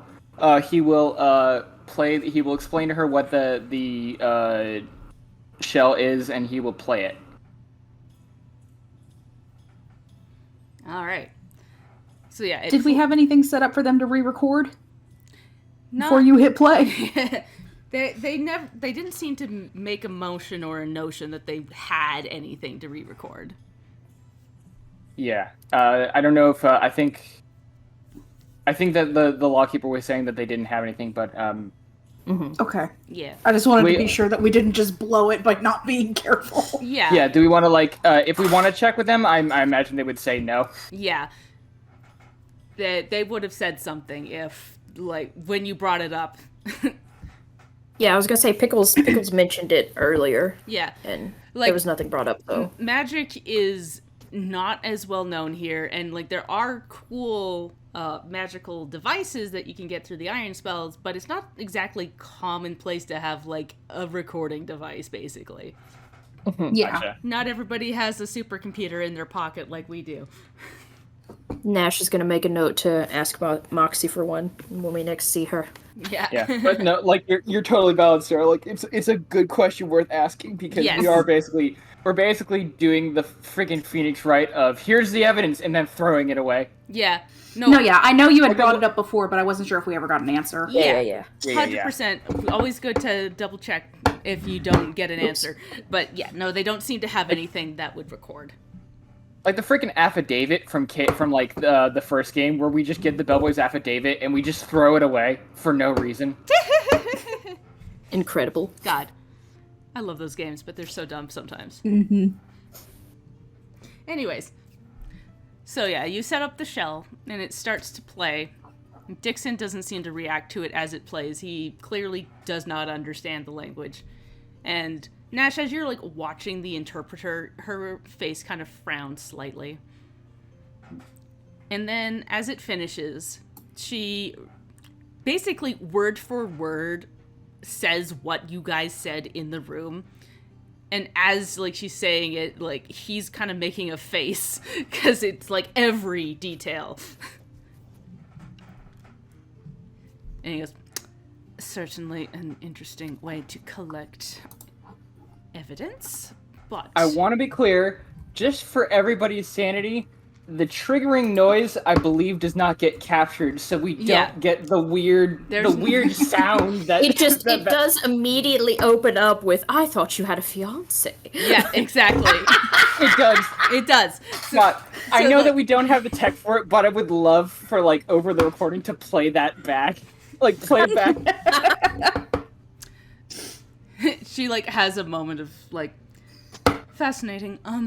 But yes, it does seem that the man in the recording has admitted to summoning Fae. But as their point of origin is Olympius Smy's basement, I don't know if there's much we can do about it right now. Not until they cause problems. We need something a little more solid. Yeah, and Dixon nods and goes, yes, this isn't quite enough to convince our illustrious Commander, to let us in. Of course, we just wanted to keep you informed on what we had at this point. He nods and goes, it certainly seems to be a mounting evidence against them, but it's not enough. If you could get into their little party and make something more public, then they'll have to make a move, but... Can we... Sorry, go ahead. Right now, this still isn't quite enough. Is it enough to maybe lead to some, perhaps, I don't know what would help, but like maybe greater lawkeeper presence in the area? Just my main worry is from what little we've gathered about these rifts and this bringing things across. It's just simply dangerous. You know, this is a situation where if something goes wrong, which something could go very, very wrong, you know, a lot of people might get hurt. So if there's any way that this could be used as justification to maybe keep a better eye on the place or have a better, you know, a bigger presence there just to make things, you know, make it less likely that somebody, you know, not involved gets hurt. I'd be okay. Like that. That would be a big help. I'll tell you what I can do. I can make there be a bigger lawkeeper presence in the foreign embassy area. We can pass it off as better security for the diplomats, but I cannot put more lawkeepers around the house of the Smythes. It would be too much of a tip-off. Mm-hmm. Could there perhaps also be a bit greater presence in the upper markets? In procuring this confession, we may have inadvertently put a bit of a target on the back of our Melixi friend who we brought before. I would hate to see her be any collateral to this, since she, you know, has already been ripped from her home quite by all of this. That I can do as well. But, as I said, the Smythe residence is off limits per our commander's request. I am liable to lose my position if he catches anyone there. And honestly, I can't imagine you do any other job. You wouldn't be a good fit in retail. He, frowns slightly at the mere thought of it, and, shakes his head slightly. Sorry, what were you saying, Shelps? Oh, Nash just kind of shrugged and said, lawkeepers, of course. Of course. We don't currently have an invitation into the party, right? Nope. Sure don't. No, we passed up on the security job. Right, we did. Okay. Because we thought we would be too innocuous in that position. Do we...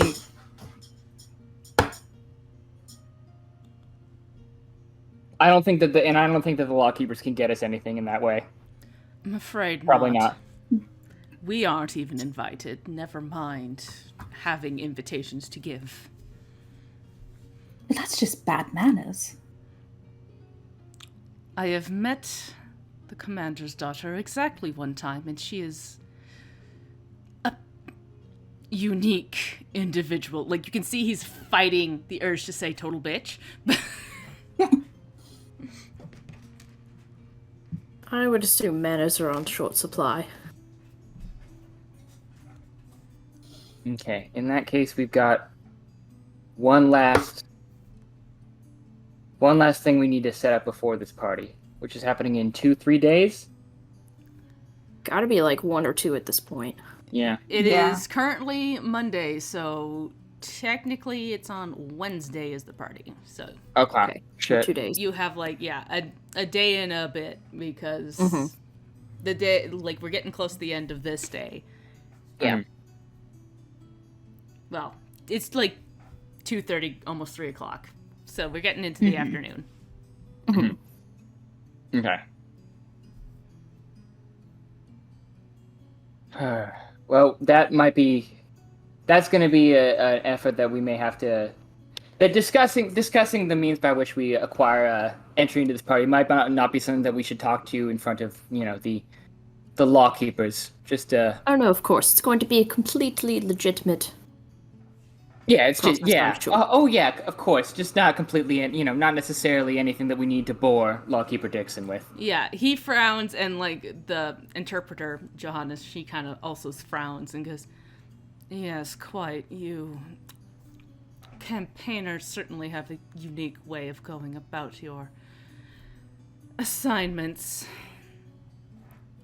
I don't much care for it."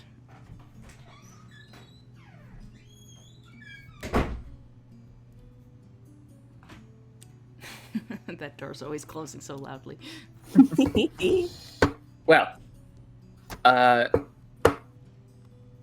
we got more work to do, of course. This has been great. Sorry to take up so much of your time. Ms. Johannes, sorry in general. You should be. Yeah. Trust us, we are. And then I guess we leave and Yeah. figure out what the fuck we're gonna do to get into this party. Yeah, so you... I don't want to it's ask Vash to smooch Lucius again, but that's like our best fan. the door... I have a thought, but I'll hold on to it. Yeah, I think, Yeah. I think this is actually a good place to end it for today. I have we're Well, set. yeah, one more. Shelby's want to give you something. It's Shelby's just a wanna do real brief thing. Go for it. As we leave the Lawkeeper's headquarters, Nash will just look to the others.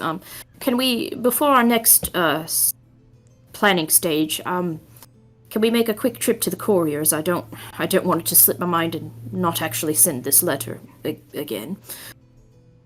Oh yeah, of course. As we walk that way, Nash will just kind of look over at Pickles after a little bit of silence and say, I've been thinking earlier. You called me Tenacity Silverton. Is that not your name? Well, no, technically it would be Tenacity Golvemia. I just haven't used it in quite some time. Huh. I might have misheard. So I thought that you introduced yourself that way. Interesting. Tenacity My apologies. of Silvertown, but no, I think I quite like it.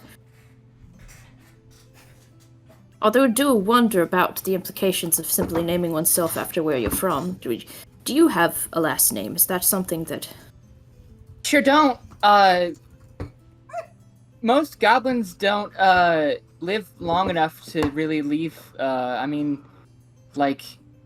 Listen. I barely even knew my grandparents. I'm Pickles. Oh god, I didn't give Pickles his mom a name. I think we did, but I don't remember what it is. Shit. It's like cucumber or something similar. There was a... Hold on. Hold on. I need to know. I need to remember. Because we got little baby Dill, and I think his dad I was remember named Dill. Vinegar. Yeah, character. Biography. Where? Yeah, pig fire. Oh god. Oh, I feel awful. I'm a terrible person. Okay. Let me see here. I found where I made a joke about their names. Dang, I do not see a response after that. Ah, dang. Because I remember joking that his dad was Vinegar, or Vinny for short, and his mom was Pepino, which is Portuguese for cucumber. Yeah, that's it. You know, we'll go with that. Sure. I mean, the video If was. we said something else earlier, no, we didn't. Yeah. This is what it Yeah. is now. I'm Pickles, son of Pepino. You know, or I suppose, well, yeah, we usually go matriarchal just because the guys tend to not live too long either. But yeah, we don't really have last names. I'm sorry for messing that up, but if you like it, you know. Oh, like I said, I think it's much more fitting than the one I had before. Tenacity Silverton.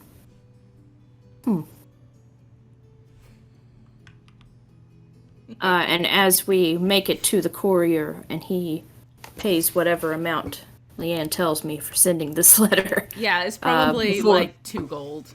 Just because Yeah, it's, before- it's another country, but it's not too far off on the airship route. It's like Yeah. there and then a little bit further. Uh-huh. It's not like Scrag sending his letter in the middle of nowhere. Yeah, conveniently, that's how much gold I have left. So he's going to pay that 2 gold, but before he seals it all up, he is going to add to his signature to make it Tenacity Silverton.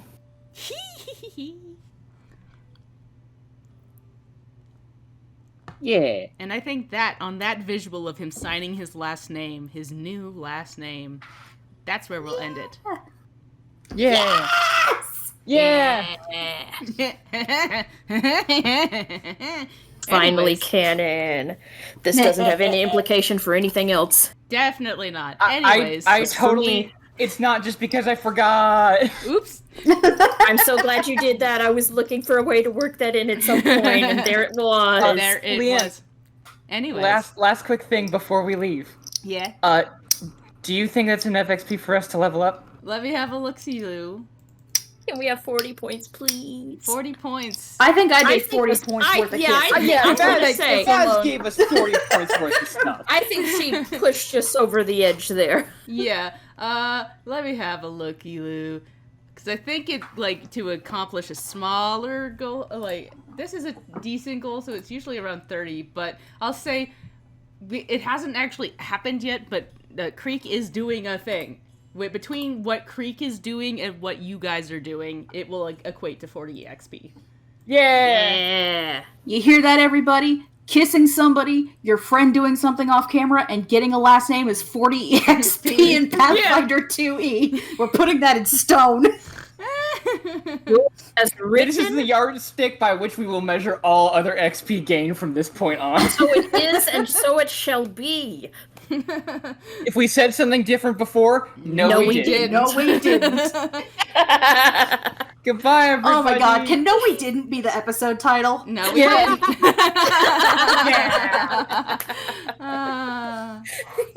Yeah, that sounds great. But yeah, like as an actual like look at it, exp. Have we ended the recording yet? Nope, but we will. Goodbye, everybody. Okay, bye!